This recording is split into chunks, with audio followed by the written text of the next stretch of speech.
Hello दोस्तों, चलिए आज के लेक्चर में हम देखेंगे कुछ बेहद इंपॉर्टेंट टॉपिक्स जिसका नाम है earnest money deposit, security deposit and validity period. तो ये जो तीनों कॉन्सेप्ट है, अगर आप सिविल इंजीनियर हो, आप कॉन्ट्रैक्ट्स लेते हो, टेंडर्स भरते हो, तो ये आपके लिए बेहद इंपॉर्टेंट रहेगा। ये पढ़ेंगे बैठ के आराम से अपने अपने घर, और आपके साथ रहेंगे आपके अपने अविनाश सर। तो देर किस बात के, फटाफट शुरू कर देते हैं आज का लेक्चर।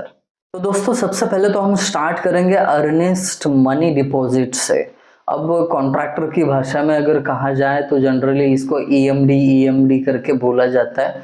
तो समझ लेते हैं कि ये ईएमडी यानी अर्नेस्ट मनी डिपॉजिट होता क्या है। देखिए, it is initial deposit to be sent along with the tender in order to show the interest of the contractor to secure the work।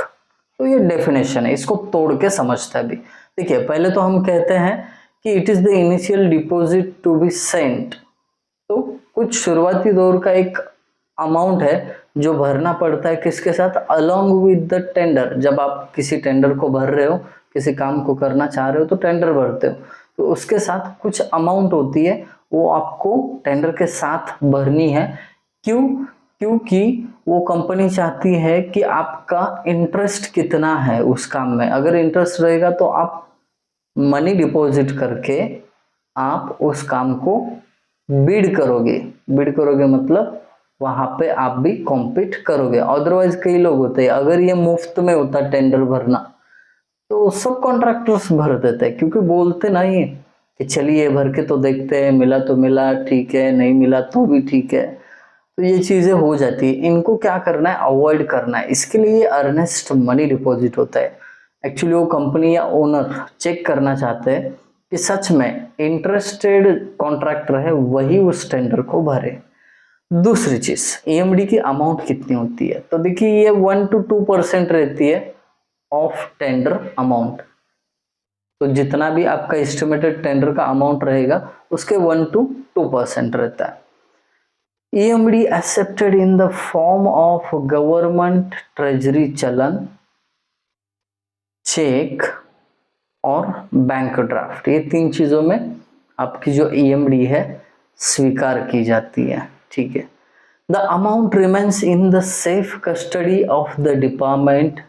अब ये किसके पास रहता है ईएमडी, तो जिस कंपनी ने ये टेंडर निकाला हो या जिस डिपार्टमेंट से, पीडब्ल्यूडी हो, डब्ल्यूआरडी हो, जिसने भी ये टेंडर निकाला है उसके पास ये ईएमडी जमा हो जाता है। कब तक? Till the work is allowed to particular contractor allotted.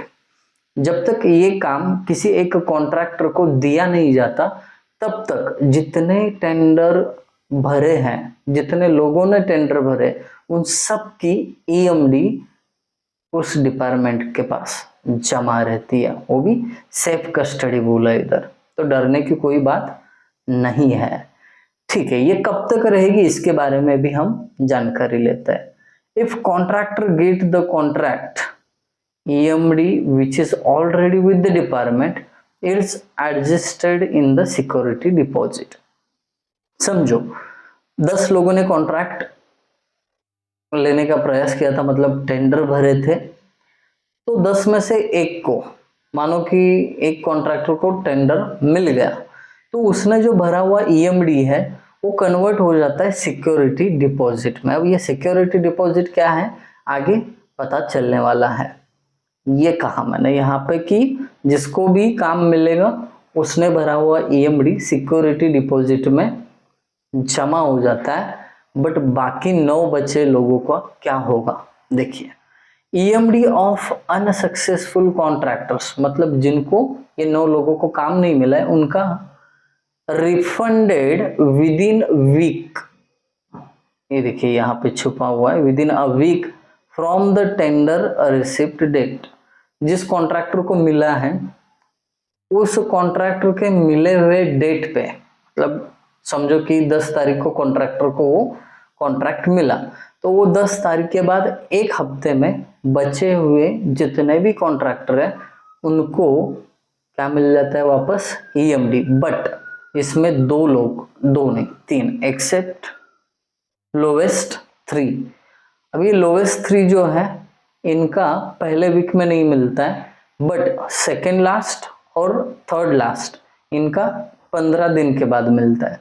और जो लोवेस्ट है शायद उसका पहले के ज़माने में, मतलब जिस टाइम ये बुक बना है उस टाइम पे तो जो लास्ट में उसका ईएमडी जो है फोरफिएटेड होता था। फोरफिएटेड होना मतलब क्या, वो डिपार्टमेंट को जमा हो जाता था जो लास्ट में है सीक्वेंस में। ठीक है, तो ये ऐसी बात है ईएमडी की। तो यहाँ पे पूरी की पूरी डिटेल में मैंने बात की है ईएमडी पे। जो भी नए कॉन्ट्रैक्टर है वो प्रोसेस में जो शामिल होना चाहते हैं उनके लिए ये बहुत हेल्पफुल रहेगा। बस आप लोग इसको ध्यान से देखिए। डन। अब ये ईएमडी हो गया। अब देखते हैं सिक्योरिटी डिपॉजिट को। अब ये सिक्योरिटी डिपॉजिट होता क्या है। Selected contractor has to pay amount of 2 to 10% of estimated cost as a security deposit। तो जिसको कॉन्ट्रैक्ट मिला है उस कॉन्ट्रैक्टर को जितनी भी एस्टिमेटेड कॉस्ट रहेगी उस प्रोजेक्ट की, उसके 2% से लेकर 10% तक जो कैश है या अमाउंट है वो उस डिपार्टमेंट को सबमिट करनी पड़ती है एज अ सिक्योरिटी डिपॉजिट। ठीक है, तो उसको ही सिक्योरिटी डिपॉजिट बोला गया है। अब इसमें 10% का ब्रेकेज देखिए कैसे कैसे भर सकता है contractor. Out of 10% amount initially contractor has to pay 5%। अब सिक्योरिटी डिपॉजिट में टोटल 10% भरना होता है, उसमें से 5% जो है इनिशियली भरना है। अब वो जो 5% भरना है उसमें भी पहले उसने एज अ ईएमडी 1% भरा होगा। ठीक है, तो वो कन्वर्ट किया जाएगा सिक्योरिटी डिपॉजिट में, तो बचा कितना 4%। कॉन्ट्रैक्टर हैज टू पे 4% इनिशियली। आई बात समझ में। अगर उसने ईएमडी 2% भरा होता तो कॉन्ट्रैक्टर को बचे हुए 3% जो है काम शुरू करने से पहले भरने होते हैं। अब आप बोलोगे कि सर 10% में से 5% शुरुआत में भरे, बाकी 5% का क्या, बता देता हूँ। Remaining 5% security deposit deducted from contractors running bill. जो कॉन्ट्रैक्टर का काम करते करते जो बिल जनरेट होता है 1 महीने के बाद 2 महीने के बाद, उसमें से बचा हुआ 5% कट किया जाता है। The security deposit serves as a security against the material machinery supplied by the department. अब ये किस चीज का पैसा लिया जाता है, तो यहाँ पे ये बोलते हैं कि मटेरियल या कोई मशीनरी डिपार्टमेंट की तरफ से सप्लाई की गई हो तो उसकी सिक्योरिटी अगर कल जाके डैमेज हुआ तो ये सिक्योरिटी डिपॉजिट में से ये क्या कर सकते हैं, कट कर सकते हैं। इसके लिए ये सिक्योरिटी डिपॉजिट होता है। In case of delayed work और compromise quality of work security deposit is forfeited. अगर काम कंप्लीट हो गया और वहां पे पाया गया कि काम की क्वालिटी बेहद लो क्वालिटी है या फिर टाइम में कंप्लीट नहीं हुआ है, तो ये जो सिक्योरिटी डिपॉजिट जमा रहता है ना वो डिपार्टमेंट जब्त कर लेता है, वो खुद के पास रख लेता है। तो ये चीज़ है सिक्योरिटी डिपॉजिट की, मतलब क्वालिटी एश्योरेंस के लिए और विद इन टाइम काम करवाने के लिए सिक्योरिटी डिपॉजिट रखा होता है। अब देखिए अगर काम भी क्वालिटी का हो गया, टाइम में हो गया, तो ये सिक्योरिटी डिपॉजिट कॉन्ट्रैक्टर को रिफंड भी किया जाता है। कब, 3 months of final bill date और after an expiry of guarantee period. ठीक है, तो कब मिलेगा उसको, काम कंप्लीट होने के बाद लास्ट का जो बिल बनेगा उसके 3 महीने होने से पहले।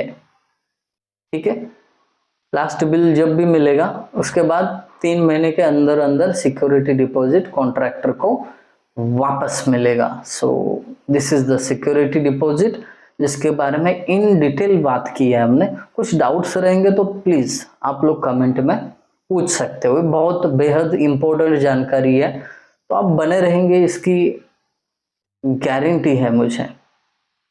ठीक है, लास्ट कॉन्सेप्ट देखते हैं इस लेक्चर का, वैलिडिटी पीरियड। ये क्या है, it is a period within which the rates quoted by the contractor are valid. मतलब जब भी कोई टेंडर नोटिस निकलता है तो उसके बाद कॉन्ट्रैक्टर क्या करता है, वो टेंडर को भरता है, अपने रेट्स वगैरह सब कुछ बता देता है कि मैं इतने रेट पे ये काम कर लूंगा। बट ये रेट्स की जो ना एक वैलिडिटी रहती है कि उसने जो रेट कोट कर दी है ना, ये मैक्स टू मैक्स 90 डेज तक वैलिड रहते हैं। उसके अंदर उसको काम मिला तो ठीक है, अदरवाइज उसने टेंडर भरा, सबमिट भी किया, बट जो डिपार्टमेंट है उसने डिजाइन में टाइम गवाया, कुछ बाकी चीजों में टाइम गवाया, 90 डेज के बाद वो उस कॉन्ट्रैक्टर को क्या कर रहे, वो काम दे रहे हैं। बट उस टाइम पे वो कॉन्ट्रैक्टर देखेगा 90 दिन पहले जो उसने रेट दिए है ना, क्या आज भी वही रेट है? अगर महंगाई बढ़ गई हो तो कॉन्ट्रैक्टर उस चीज को रिफ्यूज कर सकता है। अब हो सकता है वैलिडिटी पीरियड 90 दिन ही ना हो, डिपार्टमेंट वाइज अलग हो। समझ आ रही है ना बात? ये कॉन्ट्रैक्टर की दृष्टिकोण से बहुत बड़ी बात है कि आप कब काम को रिफ्यूज कर सकते हो। ठीक है। On expiry of validity period the rates quoted in tender are not binding on the contractor. अब एक बार वैलिडिटी पीरियड खत्म हो गया, 90 डेज खत्म हो गया, और उसके बाद कंपनी बोल रही है या कोई डिपार्टमेंट बोल रहा है कि ये काम आप कर लो, तो उस टाइम पे पहले तो कॉन्ट्रैक्टर देखेगा रेट्स तो नहीं बढ़े हैं ना, मार्केट में स्टील बढ़ा है, सीमेंट बढ़ा है, तो 90 दिन पहले का जो रेट है और आज भी रहे ऐसा पॉसिबल नहीं है। वोलेटिलिटी रहती है मार्केट में। अगर रेट बढ़ गए हो तो कॉन्ट्रैक्टर बोल सकता है कि नहीं भाई, आपका वैलिडिटी पीरियड खत्म हुआ था, इतने दिन तक का ही मैंने रेट कोट किया था, अब मैं ये काम नहीं करूंगा, अगर आप चाहते हो तो मैं रिवाइज रेट डालूंगा। आई बात समझ में? Done. This period starts after, अब ये वैलिडिटी कब स्टार्ट होती है? After tender submission last date. अब टेंडर सबमिट करने की लास्ट डेट होती है ना, तब से ये टेंडर का वैलिडिटी पीरियड स्टार्ट होता है। ठीक है, डन। अब ये 30 दिन से लेकर 90 दिन तक मैक्स टू मैक्स वैरी होता है। स्मॉल स्केल का काम रहेगा 30 डेज और लार्ज स्केल का काम रहेगा तो 90 days. It ensures that bidders are committed to their offered price and terms। अब इसका यूज क्या है, क्या इंश्योर करता है? तो वैलिडिटी पीरियड ये इंश्योर करता है कि बिडर्स ने जो भी ऑफर की थी, जितने भी रेट पे काम बोला था, उस पे उनको कमिट रहना चाहिए। कभी कभी वर्ड्स को बदला जाता है, तो वैसा हालत ना हो जाए इसके लिए ये जो है वैलिडिटी पीरियड रखा जाता है। If successful contractor wants to withdraw a proposal then his EMD is forfeited. अब इसका मतलब समझाता हूँ, समझो किसी कॉन्ट्रैक्टर को काम मिल गया, ठीक है, उसने भरा, सबमिशन की लास्ट डेट भी हो गई, सबमिशन के लास्ट डेट से वैलिडिटी पीरियड स्टार्ट हो गया, मानो 90 दिन का है। अभी ये 50 दिन हो गए उसको कॉन्ट्रैक्ट मिलने के बाद, और ये चाह रहा है कि अभी ये मुझे नहीं करना है काम, तो उस केस में जो वो डिपार्टमेंट है, वो कंपनी है, उस कॉन्ट्रैक्टर का EMD अर्नेस्ट मनी डिपॉजिट जो है वो क्या कर सकता है, फोरफिएट कर सकता है, मतलब अपने पास रख सकता है और वही काम दूसरे कॉन्ट्रैक्टर को दे सकता है। So that's it the importance of validity period. I hope contractor हो, सिविल इंजीनियर हो, इस चीज को बहुत अच्छे से समझा होगा। अगर समझा है तो जरूर कमेंट के थ्रू मुझे बता देना और अपने दोस्तों के साथ भी शेयर करना। Thank you guys for watching video. Thank you so much.